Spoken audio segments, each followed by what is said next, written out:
আমার বয়ানে আছে, শুনতে পারবেন। এক মাসলার জন্য আমার কাছে 700 কিলোমিটার দূর থেকে আসছে।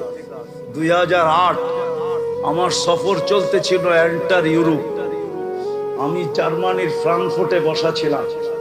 700 কিলোমিটার দূর থেকে একজন নবমুসলিম আসছে একটা মাসলা জিজ্ঞাসা করতে। আমি শোনার পরে বলছিলাম, তোর পাও দুইটা দে, আমি একটা চুমা দিয়া নেই। কেননা হাদিসের আলোকে তোর পাও চুমা পাওয়ার যোগ্য। তুই যত জায়গা দিয়ে আসছ, সমস্ত জায়গার তরু লতা গাছপালা মাটির কণা পর্যন্ত তোর জন্য ইস্তেগফারের দোয়া, মাগফিরাতের দোয়া করছে। তুই দে আগে পাও দুইটা চুমা দে। মাসলাটা ছিল, আমি নবমুসলিম, আমার মা বাবা মুসলমান না।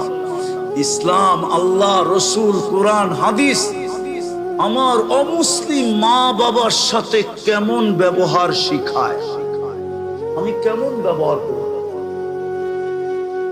কিন্তু আমি বাংলাদেশে বুড়া হয়ে গেলাম, আজ পর্যন্ত কোন যুবক আমাকে এসে জিজ্ঞেস করে নাই যে আমার মা বাবার সাথে আমি কেমন ব্যবহার করব। আপনারা কোনোদিন জিজ্ঞেস করছেন? একজন হাত উঠায় বলেন যে আমি কোন হুজুরকে যে জিজ্ঞেস করছি আমার মা বাবার সাথে আমি কেমন ব্যবহার করব।